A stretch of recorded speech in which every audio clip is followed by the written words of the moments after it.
7వ అధ్యాయం మొదటి వచనం చూస్తే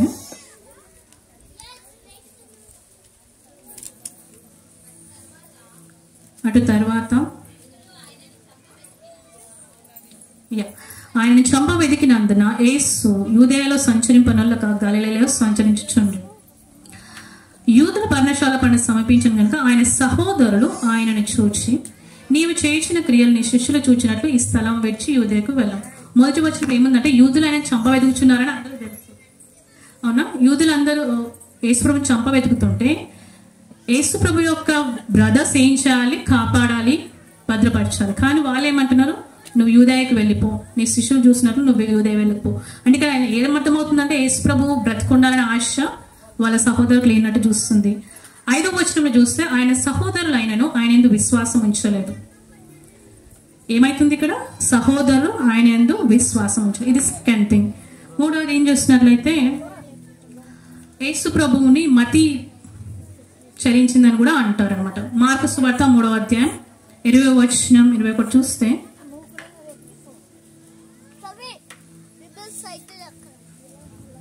మార్కు సువార్త 3వ అధ్యాయము 20-21 చూస్తే,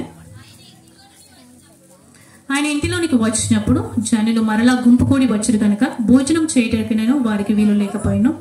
ఆయన ఇంటి వారి సంగతి విని ఆయన మతి చలించినదని చెప్పాను. సొంత ఇంటి వారి మతి చలించింది, మెంటల్ వచ్చిందంటే ఎలా ఉంటుంది? ఎవరైనా తట్టుకోగలుగుతారా?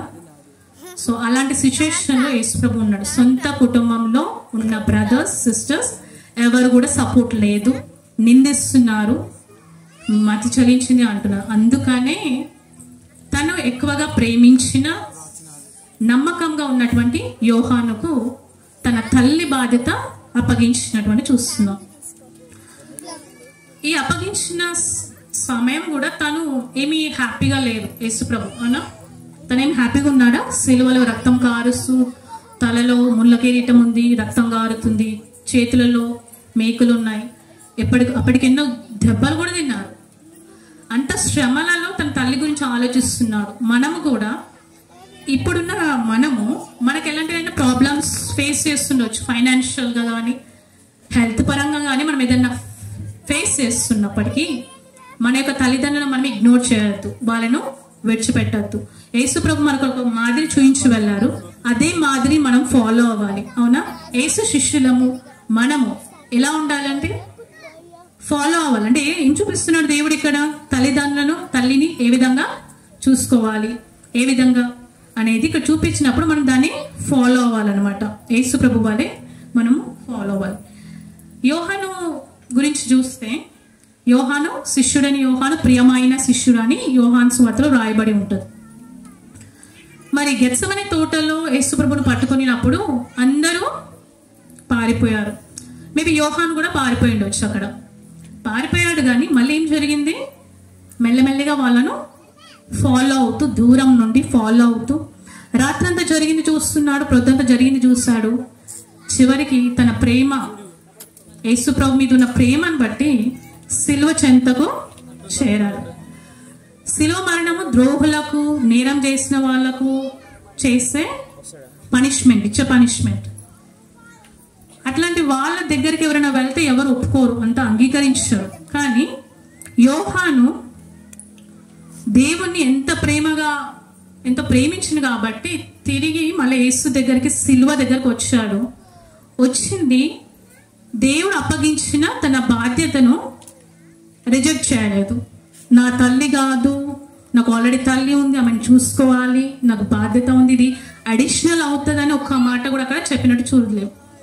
సో యోహాను అంగీకార భావంతో ఉన్నాడు. దేవుడు ఏది చెప్తే అది చేయడానికి అంగీకార భావంతో, సంతోషంతో ఉన్నట్టు మనం చూస్తున్నాం. అంటే అక్కడ యోహాను సువార్తలోనే ఒక చివర్లో ఏం చెప్తారంటే 19వ అధ్యాయం 27లో, ఆ గడియ నుండి ఆ శిష్యుడు ఆమెను తన ఇంట చేర్చుకొనెను. ఏమనుంది? తన ఇంట చేర్చుకున్నాడు. అంటే మళ్ళీ మరియమ్మ తనకు వేరే పిల్లలు ఉంటాయి, తన పిల్లలు ఉన్నారు కదా, మిగతా పిల్లలు, వాళ్ళ దగ్గర ఉన్నట్టు చూపించట్లేదు. ఇక్కడ యోహాను దగ్గరనే భద్రంగా తన దగ్గర యోహాను చూసుకున్నట్టు చూస్తున్నాం. అయితే ఓవరాల్గా మనం ఏం నేర్చుకోవాలి అంటే యేసు ప్రభు చూపించినటువంటి తనకి ఎలాంటి పరిస్థితిలో ఉన్నా తల్లిని మరవలేదు. మనకు ఎలాంటి పరిస్థితిలో ఉన్న తల్లిదండ్రులను మనం ఎన్నడూ నిర్లక్ష్యం చేయకుండా వాళ్ళని ప్రేమతో చూసుకోవాలి. ఏజ్ అవుతున్న కొద్దీ అందరు చెప్తారు కదా చిన్నపిల్లల మనస్తత్వం వస్తుంది అని. అలా కాకుండా చిన్నపిల్లల మనస్తత్వంని మనం అంగీకరించాలి. నువ్వు ఇంత పెద్దగా అయిన ఎలాంటి దురుసుగా ప్రవర్తించకుండా మనం ప్రేమతో మాట్లాడాలి, ప్రతిదినము వాళ్ళ అవసరతలు తీర్చాలని. అదేవిధంగా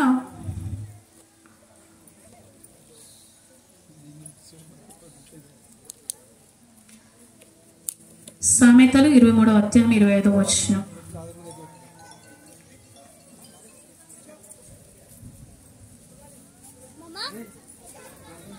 నీ తల్లిదండ్రులను నీవు సంతోష పెట్టవలెను, నిన్ను కనిన తల్లిని ఆనందపరచును. అట్ లాస్ట్ మనం ఏది చేసినా what we have to do, ఎందుకు చేయాలి అంటే వాళ్ళను సంతోష పెట్టాలి, ఆనందపరచాలి. చివరిగా ఇంకొక విషయం చెప్తాను. సంఘం అనేది తల్లి. మనము కూడా మన బాధ్యత, మన ఎలాంటి ఒకరికొకరము సహకారంగా ఉండాలి. ఓకేనా? తల్లి సంఘంలో ఒకరికొకరు మనము తోడుగా ఉండాలి.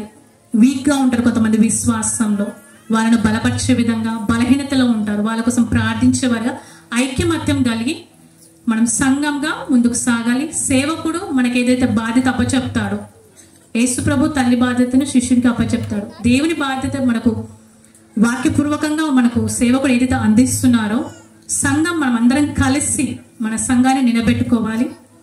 ఆ సంఘం కొరకు మనం ప్రతినిత్యం ప్రార్థించే వారమై ఉండాలి. దేవుడి కొద్ది వాక్యమే దీవించును గాక.